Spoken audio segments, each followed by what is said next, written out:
There is a physical reality. There are particular things in particular places. There are laws that matter obeys. There are events that cause other events. There have been countless interpretations and theories about why things do what they do, but they're all based on and influenced by this underlying reality. So if there's something spiritual, something beyond the physical, is the same dynamic in play? Is there a baseline spiritual reality that the faith traditions of the world echo out from? And if so, what's that reality like? And where do we see this common thread in people's spiritual lives? Stay tuned.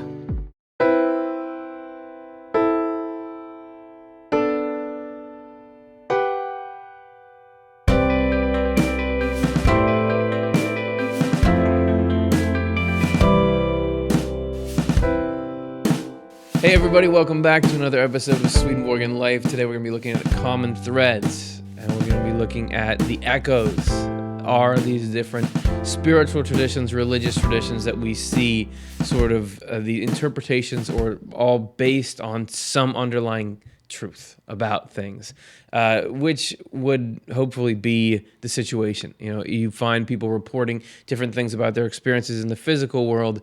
Is there that same kind of branching out based on experiences of the true same thing in the spiritual world? Why is everybody telling these different stories, and where do they link up and everything? To take you through the story, I'm the host, Curtis Childs, but as a special treat today, you're going to be seeing less of me, and we're going to go more in depth into interviews with people who are experiencing these different kinds of faith traditions, and we can learn from them what it means to them, what it is to them, and we can pull out the congruencies and dissimilarities and whatever we find there to try to get at the heart of the matter. So on this show, we often I mean always talk about the world according to Swedenborg, or the spiritual world, the physical world, the ultimate reality, according to what Swedenborg reported based on his experiences. And what you get in Swedenborg is this hyper specificity that he will talk about. This is the kind of hat that appears on a spirit when that spirit is talking about this kind of thing. He gives you very much molecular level detail on all this stuff. However, he, in his broader claims about the nature of reality, actually intersects with a lot of different traditions. And in some of his, what you would think would be more bizarre claims, you actually find these same claims being made in other places. So to take you through that, our first guest that we're going to hear from is Richard Smoley. He's an author and a philosopher. He's been on the show a couple times. Great guy. He focuses on the world's mystical and esoteric traditions. We wanted to ask him, based on his studies, where do you see what Swedenborg said in a broad sense overlapping with what other people have said? Because if there really is something out there, multiple people should be seeing this thing and at least getting close enough to each other in their definition that we see, oh yeah, there's different parts of the elephant, if you're familiar with that parable. So this is what Richard had to say about one of the large commonalities that's seen both in Swedenborg and other traditions. Well, one striking resemblance between Swedenborg's thought and many other traditions is that of the universal human, which is to say that all of us are organically connected to one, sometimes called grand man, universal human. In many traditions, it has many different names. In the Kabbalistic tradition, it's known as Adam Kadmon. The primordial man in Zoroastrianism was known as Gaia Mart. In the Hindu tradition, this primordial man was known as Purush. And this is a very universal teaching. Now, there are variations. Swedenborg's view is that we are essentially all working to combine together to complete and perfect this grand human. Other traditions sometimes will talk about a primordial fall in which this human originally kind of descended into this realm and fell into lots of little pieces, which is you and me and everybody else. Swedenborg doesn't take it in that direction, but we can see that all of these are kind of moving toward the sense of one great human being of which we're all a part. And this makes a certain amount of sense because, we hear the phrase, we are all one so many times. And, from a certain point of view, it's utterly meaningless. What do you mean we're all one? You get the job, I don't, and so on, so on. It's only at this deeper cosmic level that we're all one.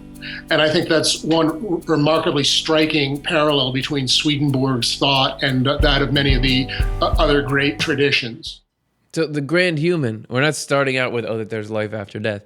The grand human, if you've heard of that in Swedenborg, it seems like that would be sort of this is a curiosity or a strange Swedenborgianism, but there are many traditions reporting. Now, you notice that there's variation. It's not like they all report the exact same thing, but this idea of a macrocosm human being is out there, and it has slightly different meanings, but as you would expect if people are experiencing it in different ways. But that's not the only large-scale commonality. There's more. Let's take a look. This is another one that Richard described.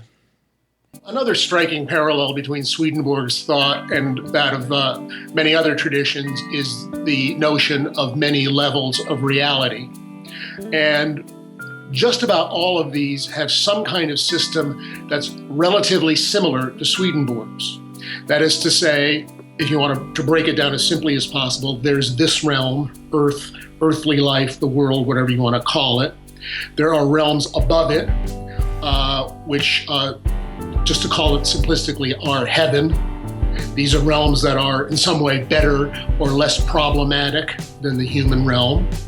And then there are the realms below it, which are, again, to state it simplistically, are hell, which are not really as nice even as life on earth is.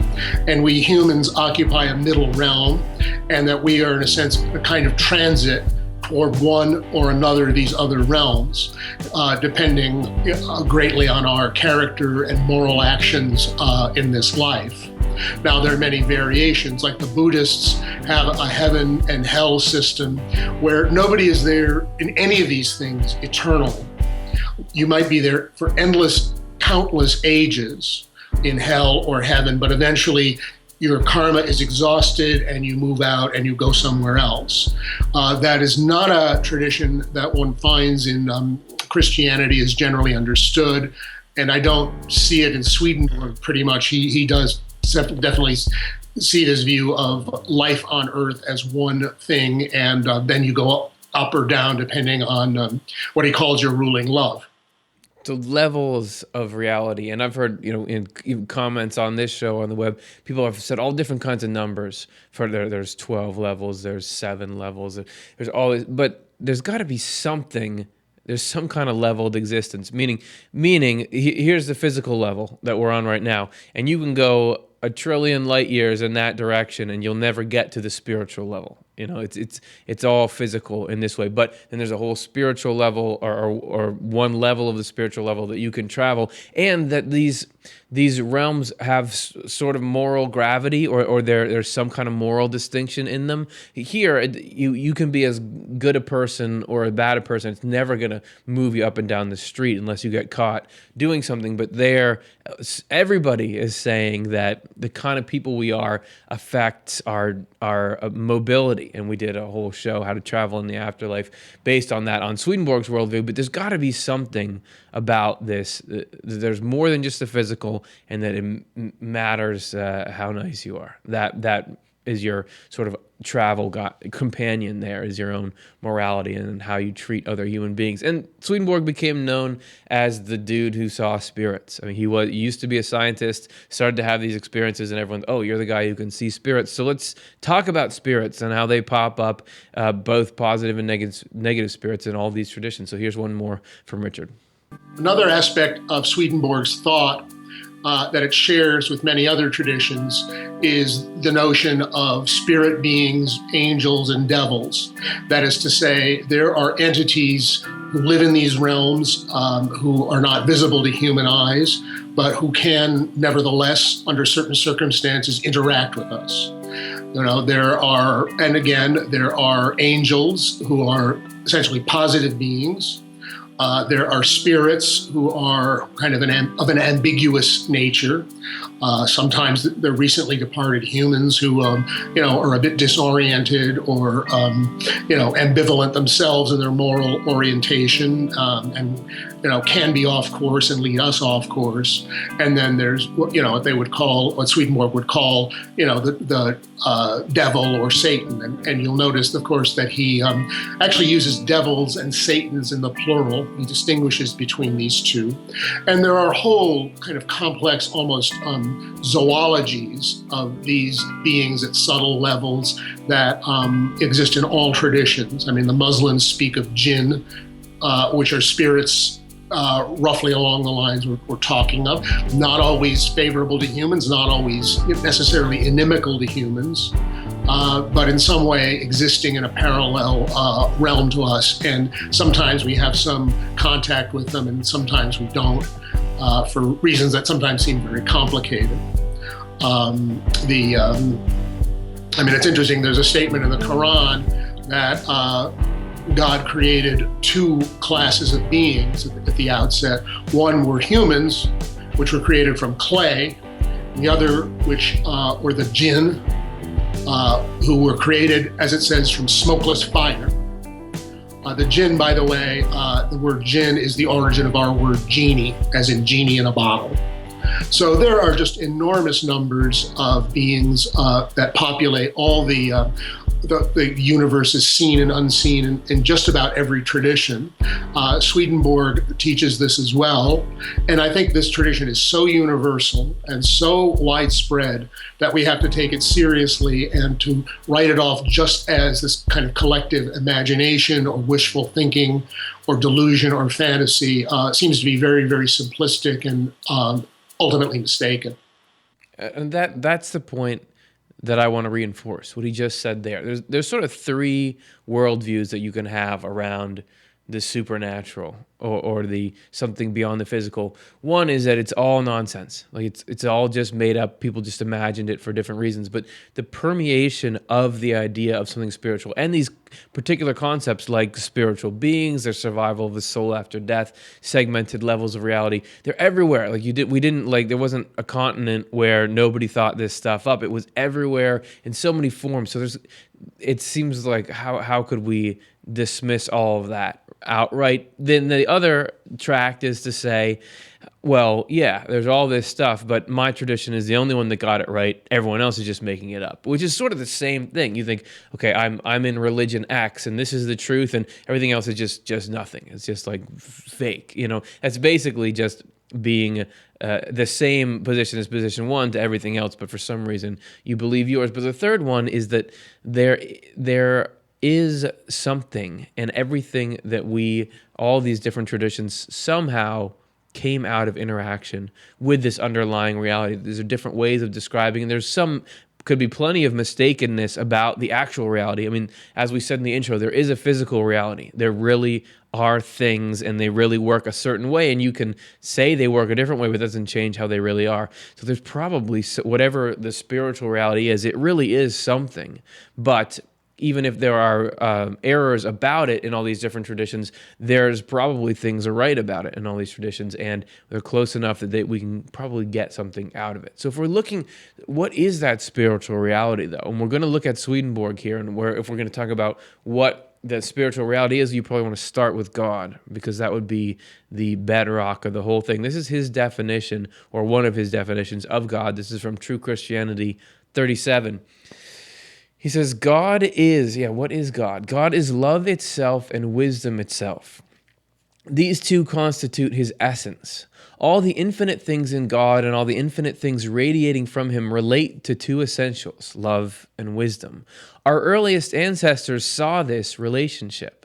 In the sequence of ages that then followed, however, people removed their minds from heaven, so to speak, and plunged them into worldly and bodily preoccupations, with the result that people became unable to see this relationship. They began not to know what love is in its essence, therefore what wisdom is in its essence. They forgot that without a form there is no love, because love operates in forms and through them. God is substance itself and form itself, and is therefore the first and only substance and form, whose essence is love and wisdom. Furthermore, love is the essence that not only forms all things, but also bonds and unites them to each other. Therefore, love is the force that holds all things in connection.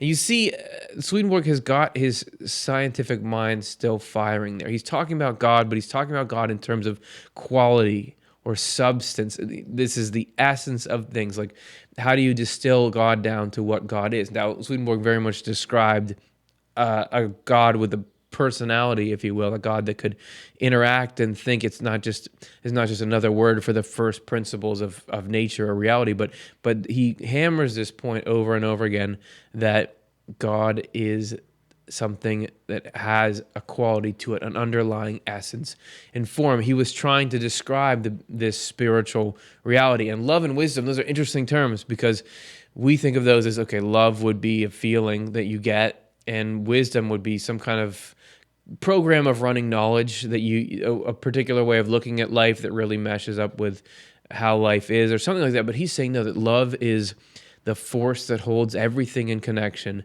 Wisdom is the form of that love. So there's this spiritual reality that he's trying to describe. And the traditions, the other traditions of the world besides Swedenborg, came from some kind of either a trace description of this, like people back in history knew it and it kind of filtered down through story, or somebody had an experience of it. And Swedenborg, as we mentioned in that quote, said that back in the day, the human race, ancient people, could perceive this directly. They didn't need a religion in between. This is from Swedenborg's work, Apocalypse Explained, 837.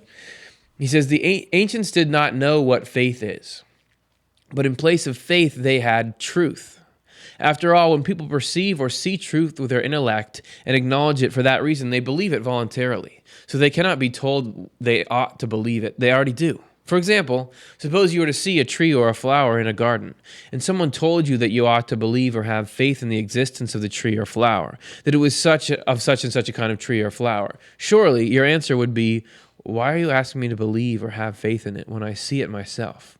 This is why the angels of the third heaven, who perceive truth from the goodness they possess, are reluctant even to mention faith, or in fact to admit that there is such a thing. Angels of the second heaven, who see truth by the light of truth that illuminates their intellect, likewise decline to acknowledge the term faith. So you don't have faith in heaven. You don't have that same kind of thing. It is what is. And I think that does bother people about the whole religious conversation. You have all these churches saying, you got to believe this, but there's nothing self-evident in the things that they're saying to believe. And that's sort of what we're trying to do in this show, is to take Swedenborg stuff, which could just be, this is another, you got to believe it. And in our other episodes, we'll go look at life. We'll look at how does biology work? How does psychology work? Are we seeing evidence of this worldview in life? So another thing about that quote that we just read, though, is that it seems to indicate that seeing things from love is a higher or a primary state of mind. That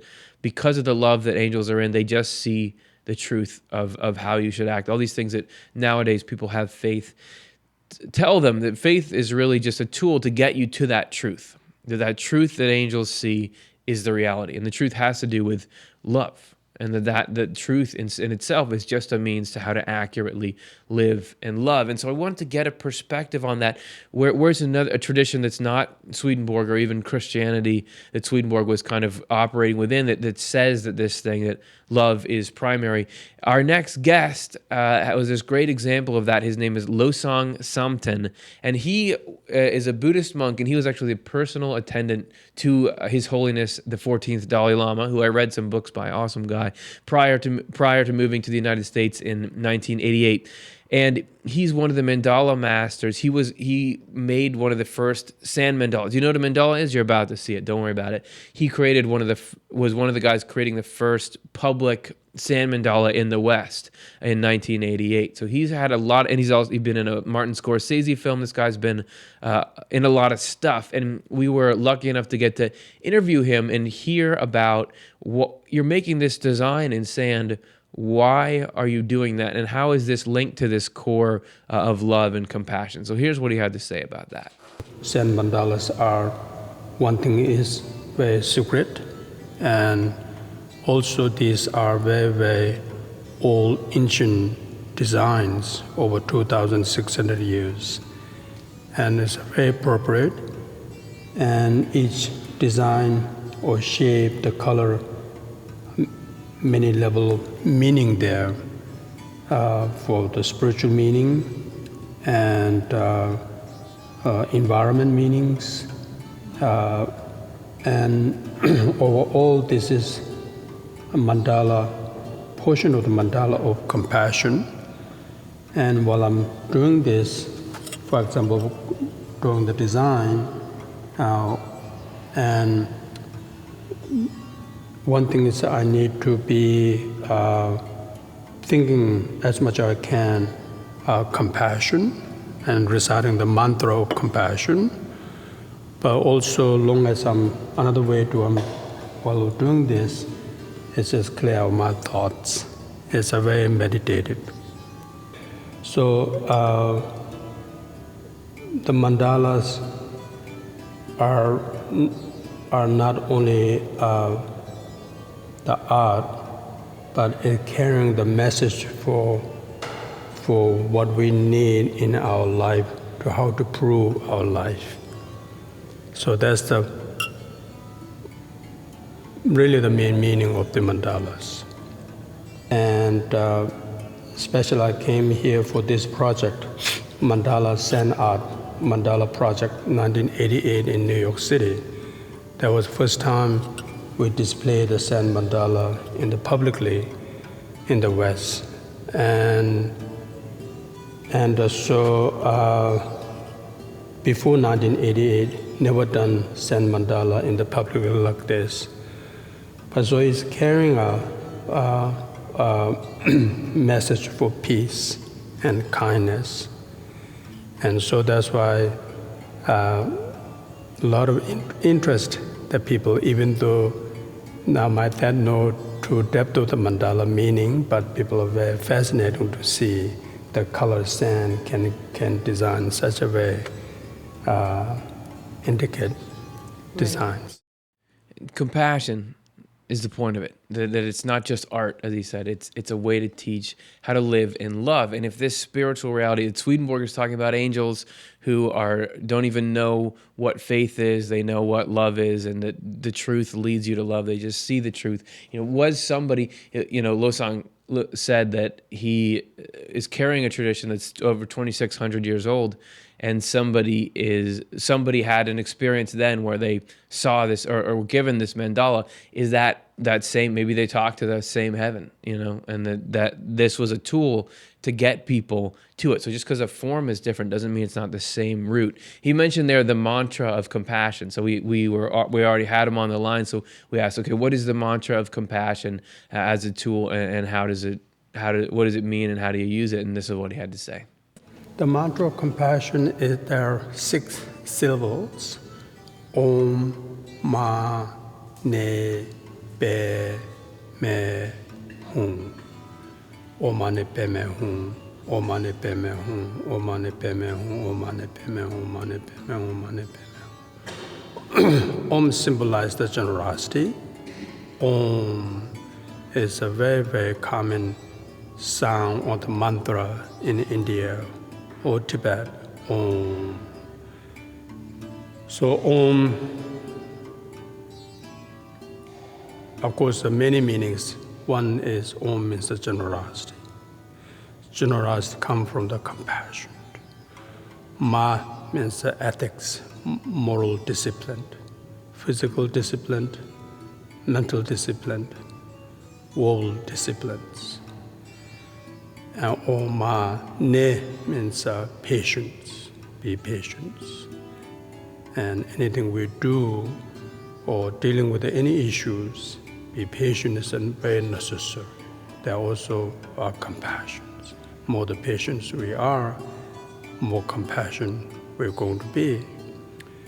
Oma Ne Be means joyful effort, means not giving up or you pursue something. And even though taking a long time, but not giving up, and again. Oma ne pe me means a focus, a concentrate, focus. Hum means wisdom. So Oma ne pe me hum, we in Tibet, everybody reciting Oma ne pe me hum. Meaning of those is the 6 perfections, 6 parameters. And here, the design itself is, this is the middle of the mandala of compassion. And there are numerous mandala of compassion tradition way, or many mandala of compassion, different lineages. And this one is called the Gelongma Pemuluk. Gelongma means a bhikshu or nun, one of the Buddhist nun when Buddha was alive. And like Mother Teresa, she was her practice is not just sitting and prayer, but very actively doing a lot of compassion activities.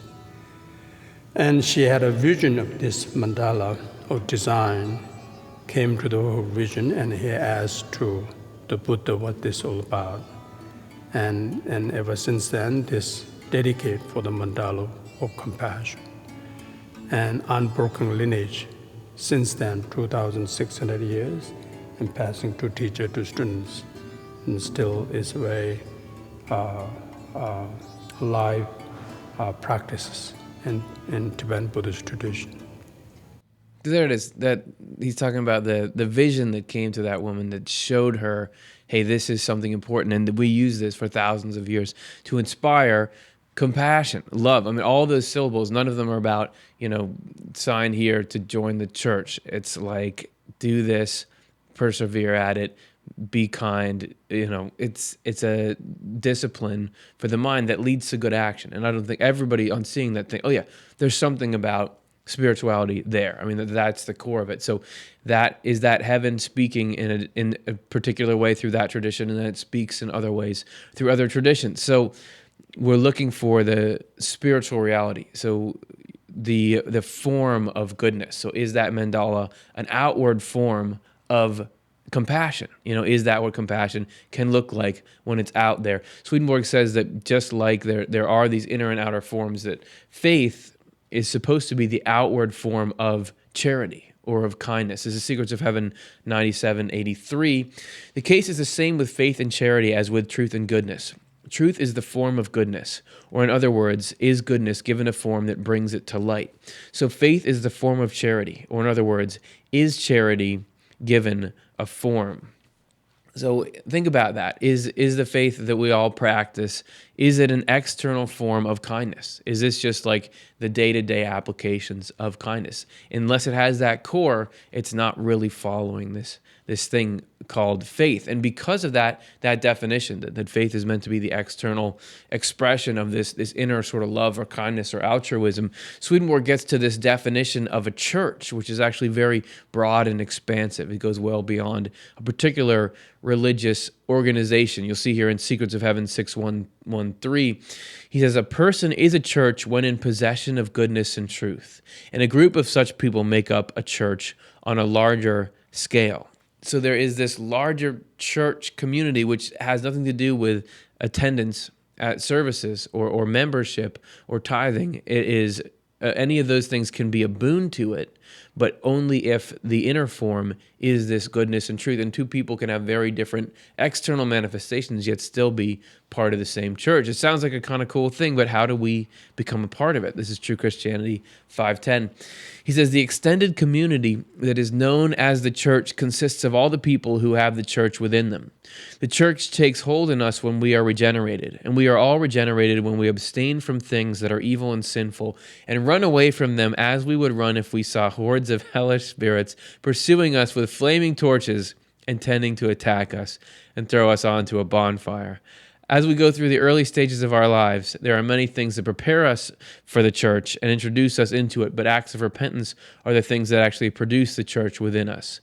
Acts of repentance include any and all actions that result in our not willing and consequently not doing evil things that are sins against God. For what it's worth, Swedenborg really did see evil spirits doing things like that. I just think it's funny that it's like they've got these torches, but they're not going to poke you with a torch. They're going to take you and put you on another bonfire. It's just like, that's intense. Anyway, but the point is clear that if we get to the point where there's always a temptation to do things that are advantageous to us but harmful to people. We just kind of have that nature. But if we look at that with this kind of complete aversion, even like we want to run the opposite direction, we're on a good path. So that's really what he's saying the core of the church is. And you saw with the mandala, it was all about discipline, compassion. It was about how to do it, even if you have to persevere for it. You're supposed to have endurance. You're supposed to have the discipline he talks about is resist negative things, do good things. That's the core of religion. And Swedenborg says that's the core of the church, is this, hey, I'm going to try to not do what's evil. And we wanted to look for this. So is that the core of this spiritual reality? Don't do what's harmful, try to do what's good. Do we see this popping up? We saw it there in the Buddhist tradition. Here we have another couple guests who have had Buddhist influence, but also Hindu influence on what they're doing now. And we wanted to talk to them, talk about what is their external form of faith, but then what does it mean? What does it mean to them in practice? So this is Michelle and Scott, and they were nice enough to sit down with us. And first, we just asked them what are the central principles of your faith or your spiritual practice. And here's what they had to say. One, staying very present with what is exactly. That's my first principle that I live by. The second is just really paying attention to a sort of a gentleness in my being around with whatever's happening. Because if I start kind of getting aggressive with anything, then I block off my values. So it's like I'm stopping all the energy that's coming toward me, and then I'm not really there anymore. I'm just in my agenda. So I stay like present, gentle. Those are my two main principles. The other thing is to definitely not take anything personally from anybody else. In life, the thing that I work on most is maintaining compassion,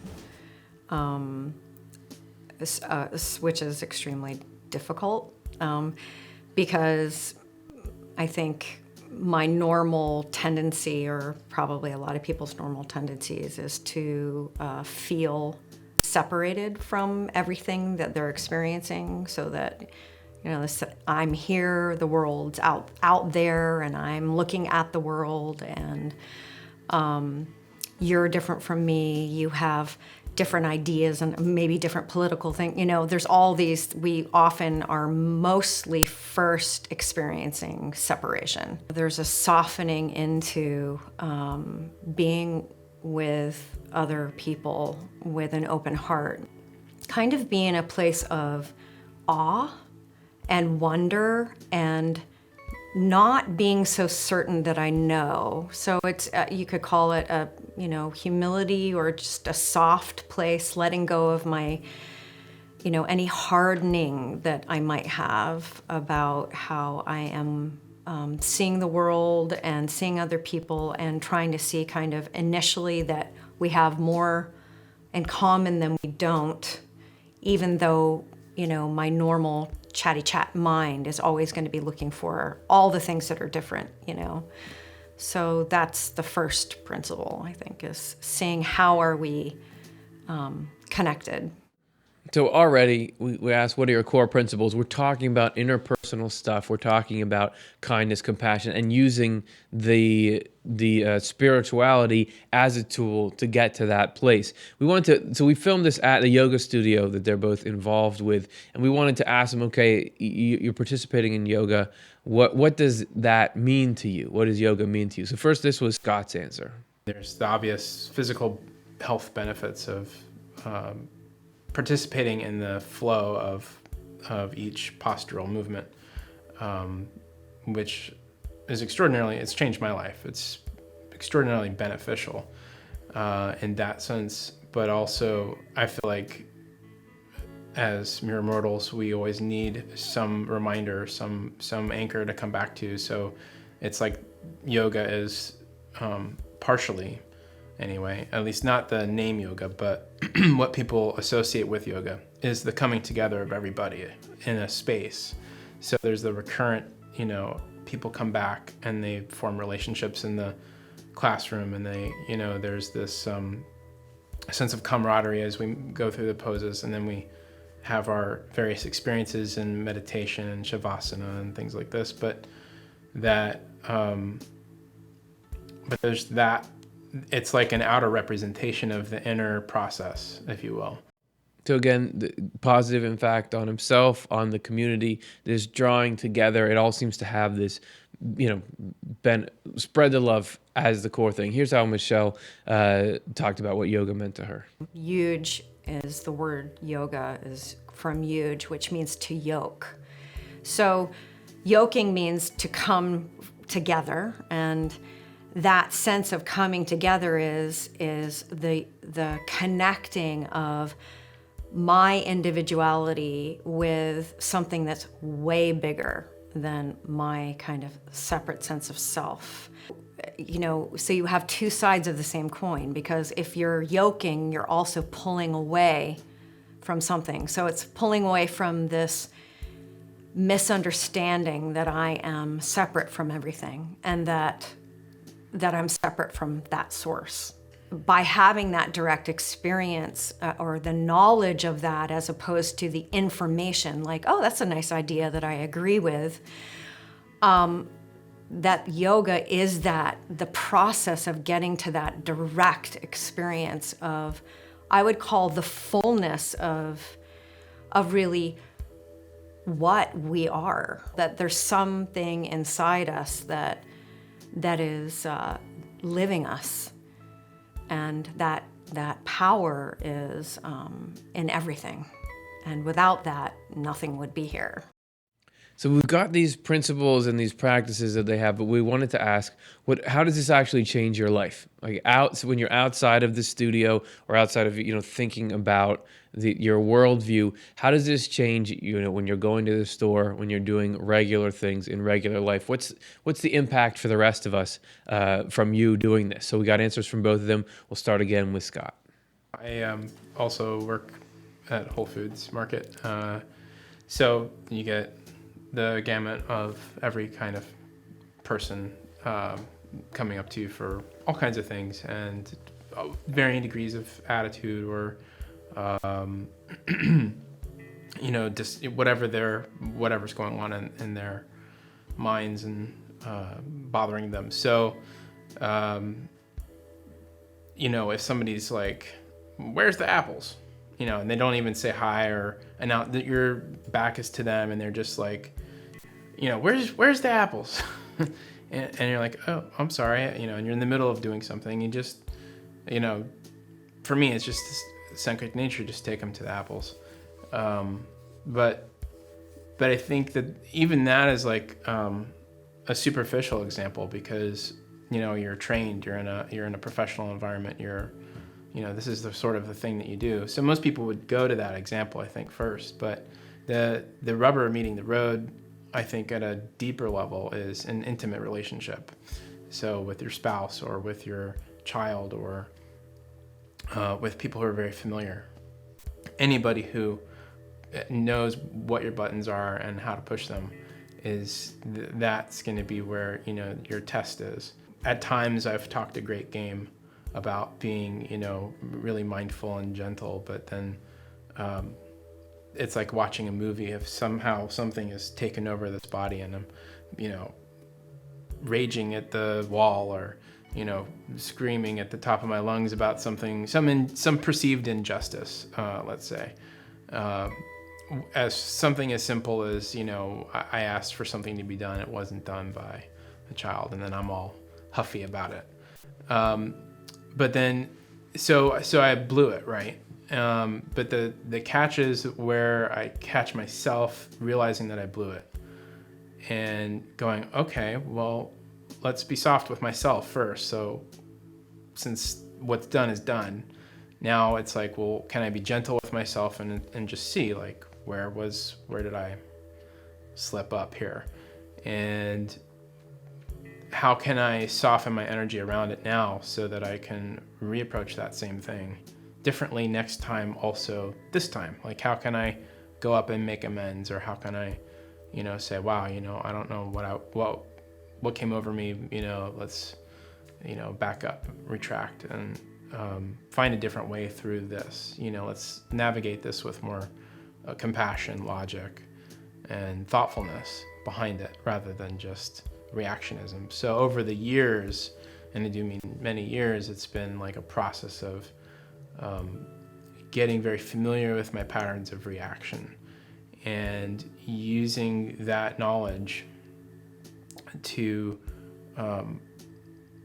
know, like, in advance, it's very likely going to happen that at some point in my day, someone's going to say something that, stirs me the wrong way or makes me feel like whatever. And I just know that right when I feel that initial twinge, I'm going to pause and I'm going to breathe. And I'm going to try to remember gentleness. That's like my key word, gentle. So be gentle. Let's see if we can stay open to this. Even if I'm like an inner volcano going on, I can just kind of keep breathing until, or leave the room or use some other tool or device, some other way to really, I guess, cling to that core principle like it's a life raft, in the turbulent water of my mind. So you have endurance, you have compassion there. All the stuff that he's got on his core principles of practice is about running from what's harmful, or reassessing it, however you want to put it. So this was what Michelle said about what her practice leads to in her day-to-day life. It's all about pausing for me. When I name what's happening inside me through practice, which is something's happening, I'm feeling irritated, being a mom, it's like so easy to just go on automatic pilot and be short or just not be present. And to name if I'm feeling hurried, which is usually an unpleasant feeling. So I say silently to myself, unpleasant. And I come into my environment. Where am I? Can you feel your feet on the floor? What's in front of you? Because it's so easy to get caught in the spin. So I just have to keep bringing myself back to where am I really? I'm not in the story in my head. I'm here. Oh, there's my son. He's sitting there, he's eating his cereal or playing with his Legos or whatever. This is what's going on. And sticking to the pause practice, just pause, breathe, pause, breathe, with an intention every single day and at the end of every single night, being grateful for all of the challenges and all of the great things that have happened and reasserting the next morning, like, I want to be present. And so the pause practice is a huge one, naming it, like, this is pleasant, this is unpleasant, or this is neutral. Just being aware of what we're doing. I mean, we're not here to do it perfectly, but we're certainly here to be, I think, accountable and responsible, for how we're showing up. You have three things we just showed you. We had Swedenborg's quote about what the heart of spirituality is, what the heart of the church is. Then you have the mandala and the Buddhist tradition around it. Then you had those guys there and the yoga tradition. And what you see is it all comes down to do good, be compassionate, and here's the ways to get around your own baggage, your own stuff, your own propensities to do harmful or less than optimal things. That it's all the same thing. So are we seeing a convergence? Very different forms.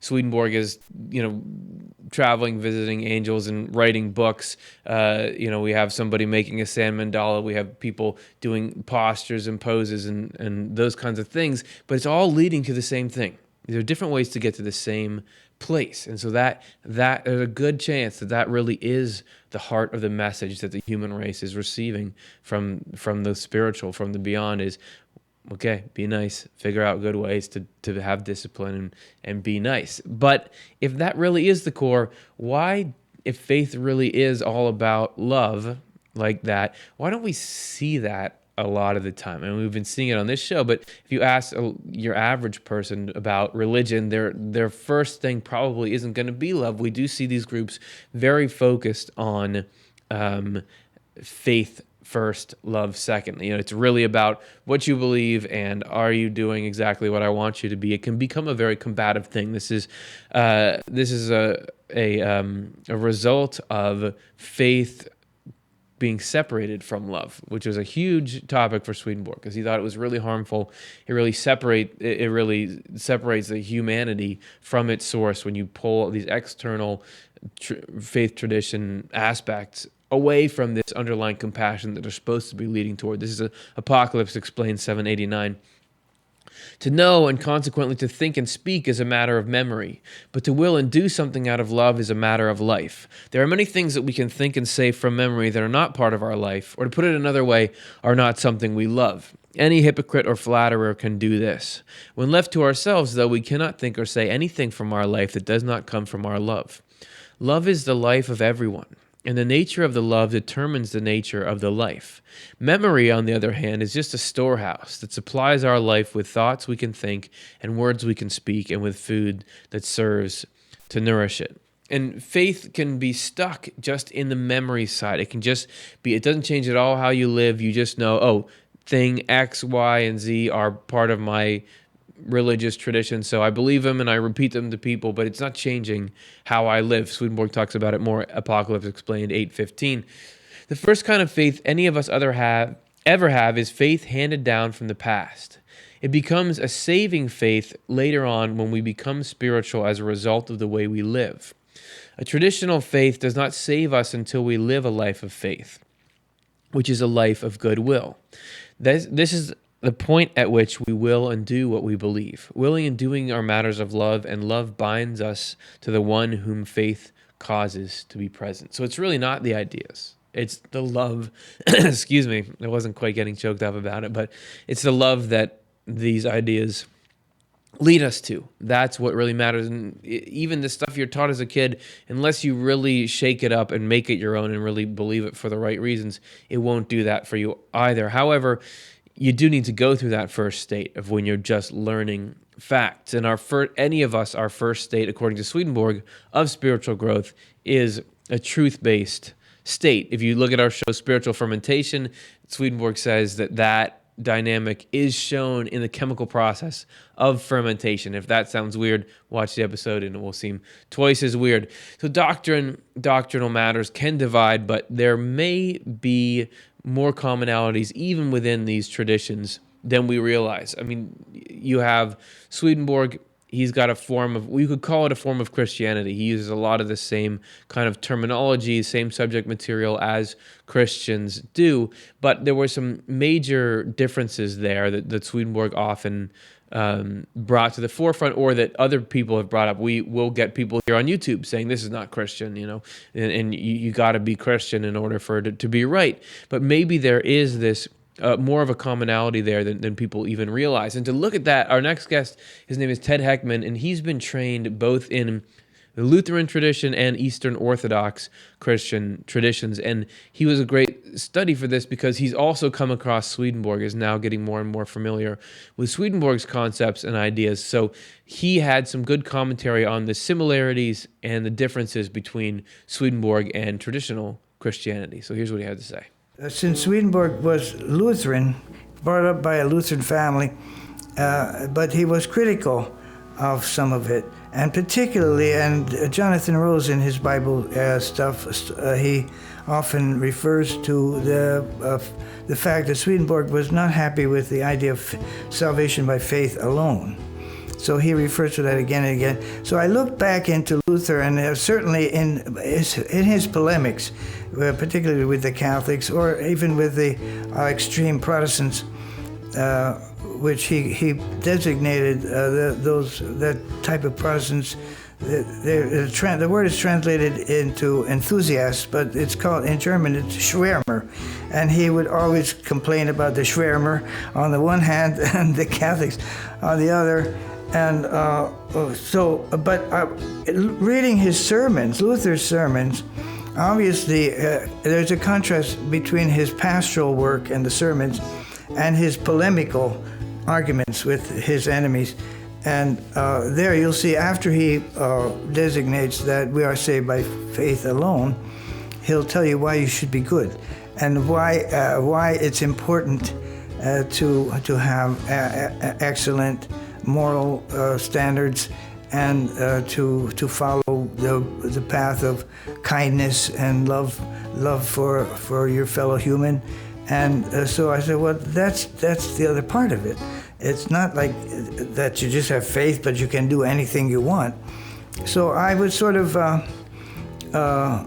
trying to reconcile Luther and his Swedenborg more. I know his father was a fine man. I have a book on Sweden, the Swedish development of the Swedish Church, which became the nationwide church. You know, the Swedish Lutheran National Church, and that interested me because that's the church that I grew up in myself, and the idea of faith alone. You know, I grew up in a Lutheran family, and nobody ever said, well, all you need is faith, you don't have to be good. You have to be good. You have to do things of kindness and love towards others, and that's just I mean, that's practiced by Lutherans.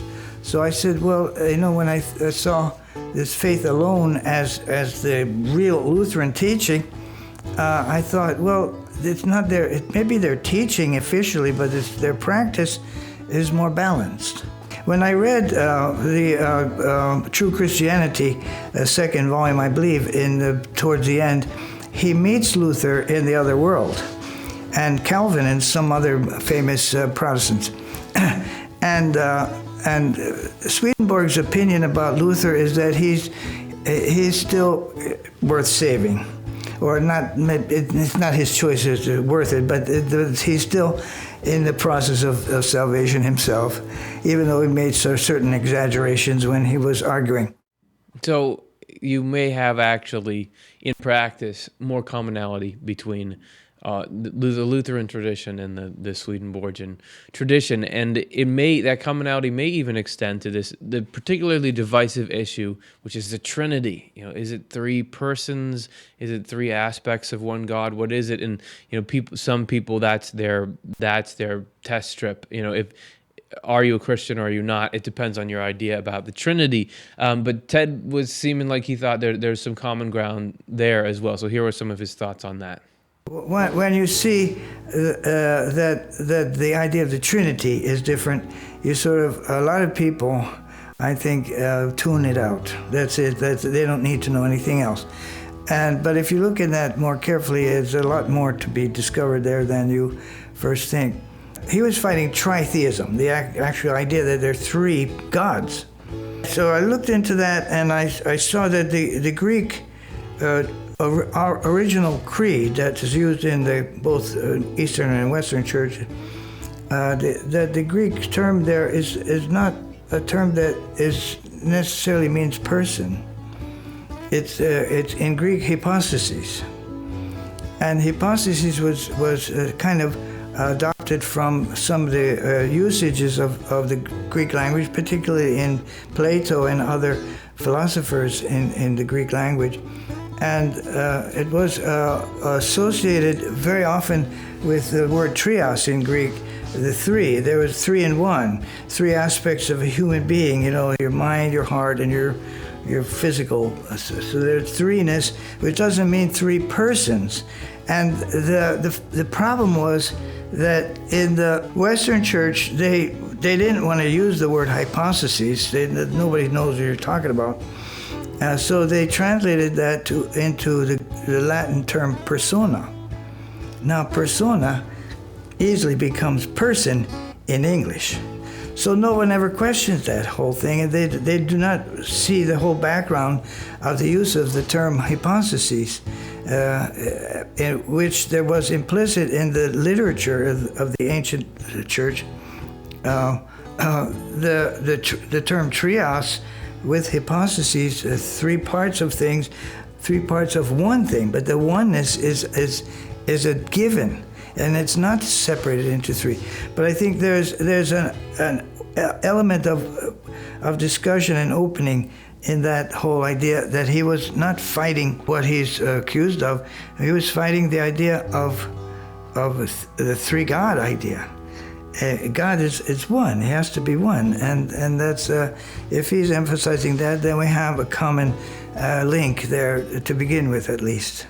So common links, even if it's just for a start, that's what we're looking for. Are we seeing them in all these different traditions and in how the traditions are deployed? It seems like even there you heard Ted in the first interview saying, well, yeah, I mean, there are teachings about faith, but you got to treat people well. You got to live with love. And this is what we're seeing in all the previous traditions.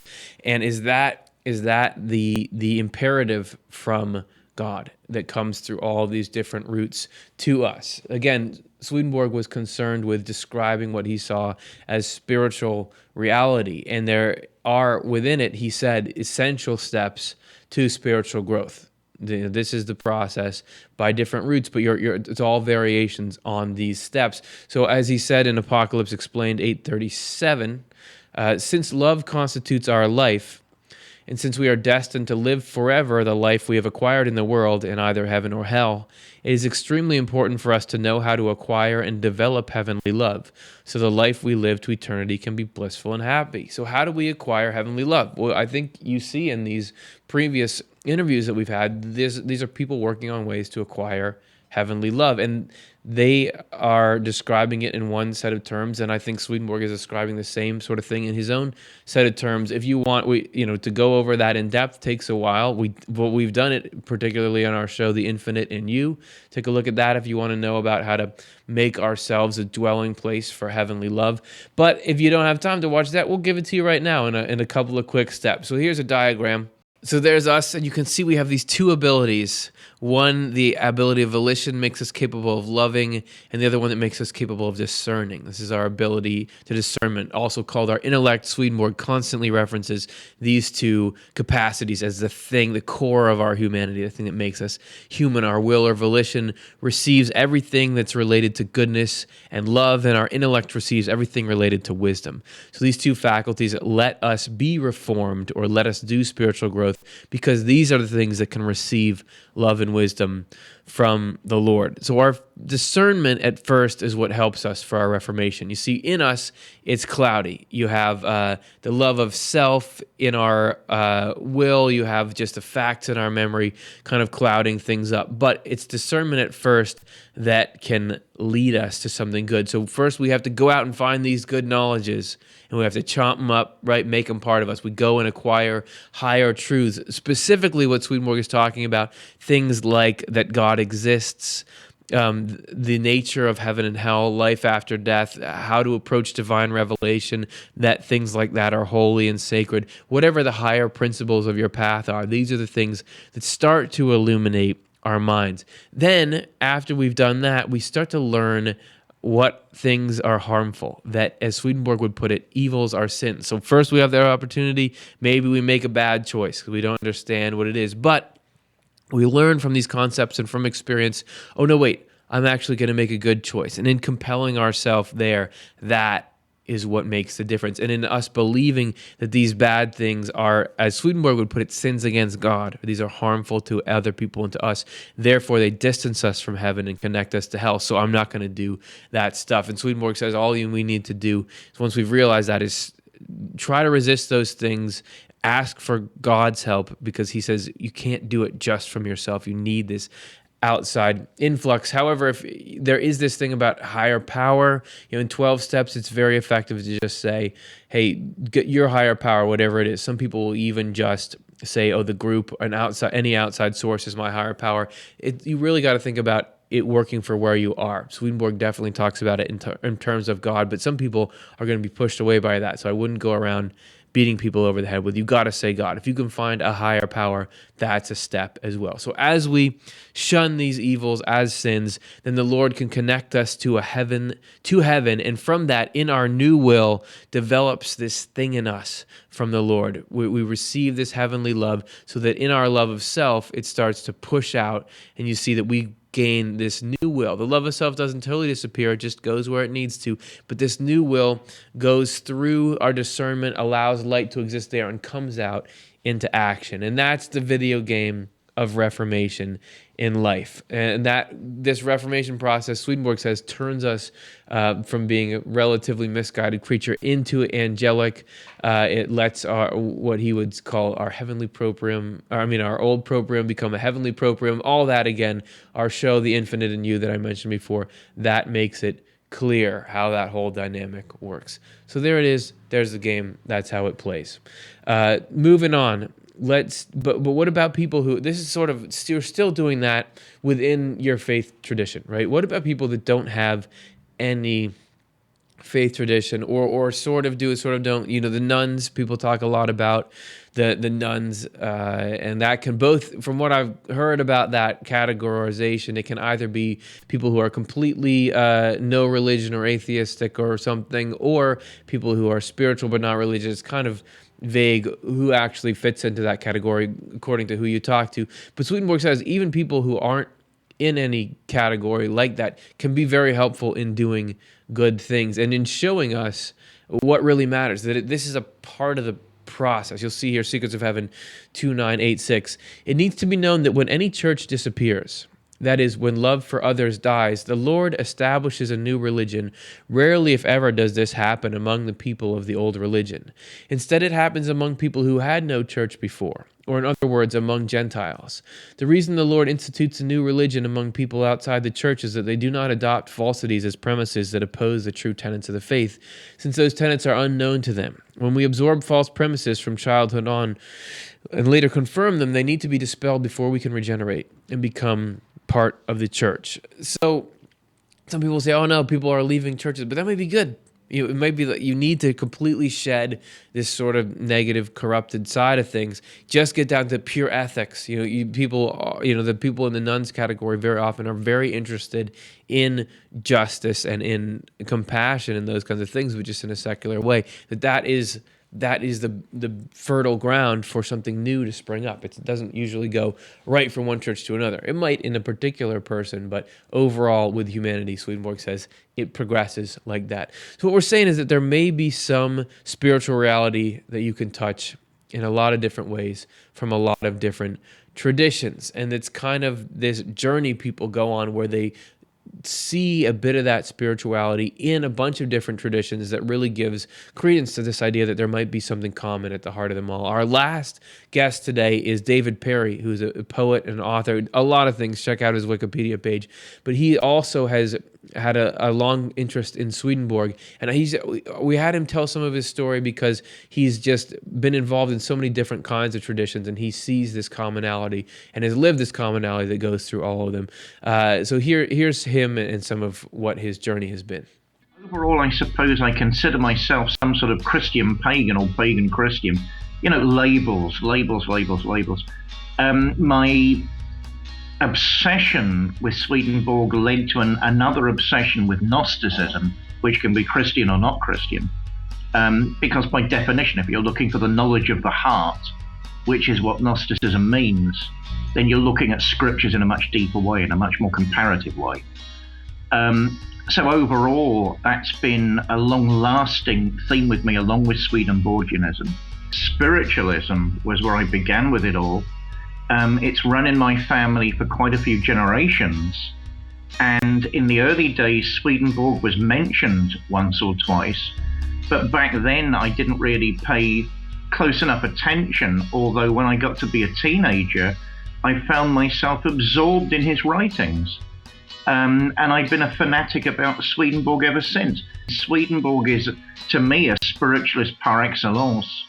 And, approach the spirit world almost with the demeanor of a natural scientist, cataloging, describing. I mean, he's a truly incredible resource for every religious tradition, and certainly spiritualism. So quite early on in life, I went looking for different ways to explore the insights of Swedenborg in other religious traditions. I suppose I'm a perennialist. I see threads of connection everywhere between the great philosophies, the great religious traditions. It took me into exploring neo-paganism, into Wicca, and into heathenry, which are journeys I don't regret at all, because all I found were echoes of Swedenborgian theology everywhere. So for me, it was sort of an exploration of how these ideas are expressed in those traditions, and I ended up coming back to spiritualism in the guise of Valentinian gnosis, Gnosticism. But for me, all I found along the way, obviously I can't speak for other people, were echoes of Swedenborg and Swedenborgian practices. So I've come full circle, but with a higher understanding, I think, of why I took that journey in the first place and what I've received along the way. I mean, the big idea of neo-paganism is ecology, and the fact we need to care for the earth and look after our natural resources. So that's really, to my mind, the ideological underpinning of all of that. If you're looking at different facets of neo-paganism, say heathenry, which I was involved with and quite proudly so for many years, what they're looking for are ancestors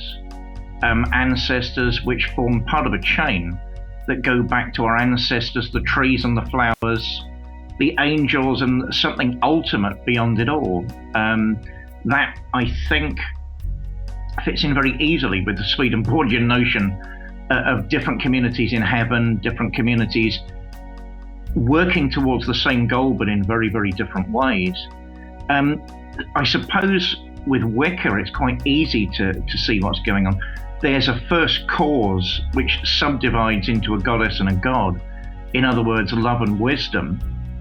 And the Wiccan community, to my understanding, certainly pursues both of those goals back to a point of origin, which is almost like the Swedenborgian notion of endless ascent into the heavenly worlds. We just continue in our evolutionary progress, which seems to be built into Wicca for me. And all of them at the end of the day were different threads I came to feel more increasingly, different strands, different facets of an overall picture. So all I found was verification of everybody's tradition within those traditions. Yeah, I like that, his story, for a lot of reasons, but one in particular there is that he says that in this religious diversity, in going to these other traditions, he actually gained insight into the other traditions that he held. You know, he liked Swedenborg, went out, found echoes in all these other traditions that gave him a higher perspective, even on the Swedenborg he had before. So he was enriched by the journey and can see that there's a common, if not a common language, there's a common subject material in the conversation. So that is also brought up by Swedenborg, that you might think, well, if it's all the same thing, why isn't there just one manifestation of it? Why aren't we all the same thing? Wouldn't that cut out confusion? But there actually needs to be these different kinds of traditions because they shape people in different ways, and all those different types of human beings they produce are needed to actually make heaven function. This is Heaven and Hell 56. Heaven is where the Lord is recognized, trusted, and loved. The different ways he is worshipped in variations that stem from the difference of activity from one community to another do not cause harm but bring benefit, because they are a source of heaven's perfection. Every perfect whole arises from a variety of elements. For a whole that is not composed of a variety of elements is not really anything. It has no form and therefore no quality. However, when a whole does arise from a variety of elements, and the elements are in a perfected form in which each associates with the next in the series like a sympathetic friend, then it has a perfect quality. Heaven then is a single whole composed of a variety of elements arranged in the most perfect form. For of all forms, the form of heaven is the most perfect. And if you want to see that brought out, you can read further in there. You can learn more about the common bonds that hold people together, as Swedenborg describes in Secrets of Heaven 9.828. He talks about when everything without exception looks towards one and the same end, then everything is held in unbreakable interconnection and forms a single unit. This is because it is under the gaze, control, and providence of the one who turns all of us toward him in accord with the laws of hierarchy and collegiality, and in this way binds us to himself, while at the same time turning us toward our companions, and in this way binding us to each other.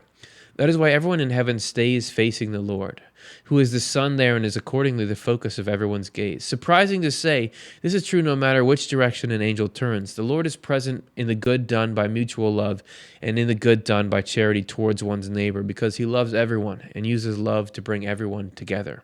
So when angels look on their companions with this kind of love, the act itself also turns them to the Lord. So it's not like a turning in like, okay, I'm not paying attention to you guys, I'm just looking at the Lord. Looking at the Lord is looking at everyone, but in a more effective and a more unified way. And if you want to hear more about that and how these different religions make heaven what it is, check out our show, How Different Religions Coexist in Heaven. Because we really do get into it there in all of its glory and splendor. So hopefully you've been able to get a sense through our journey here of this commonality and how we can be talking about the same sort of thing, and that, you know, not every detail of everything is the same, but there may be these principles that do tie everything together. And if we know what everyone's saying, can we get a better perspective on this ultimate reality? Or maybe you just want to dive into your own tradition, really get in there and help really clarify that view. It should be a boon to everyone else, because in learning what you learned, it should give perspective to everyone else. So hopefully we all go out and do that. The picture gets clearer and clearer, and eventually we move back to the state Swedenborg described, where we don't have to talk about faith, traditions, and everything. We just know the truth. Here's the truth. You see it as clearly as you see a tree or a flower sticking up out of the ground. So if you enjoyed this journey, please like and subscribe. That helps this to spread out into YouTube to reach people of all faiths and all backgrounds. Hope you're into it. And if you want programming like this to be able to continue, please consider making a donation. We're a nonprofit, so that's how we keep things going. Here's a little bit of our philosophy and what donations do. We want the ideas and insights we cover to be available for free to anyone, anytime they need them.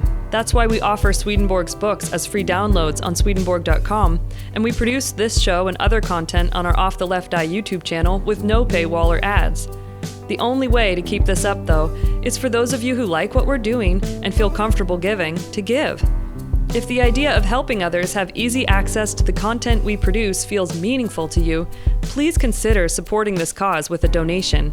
Give if you can, receive if you need. If we cycle through this way, in the end, everybody wins.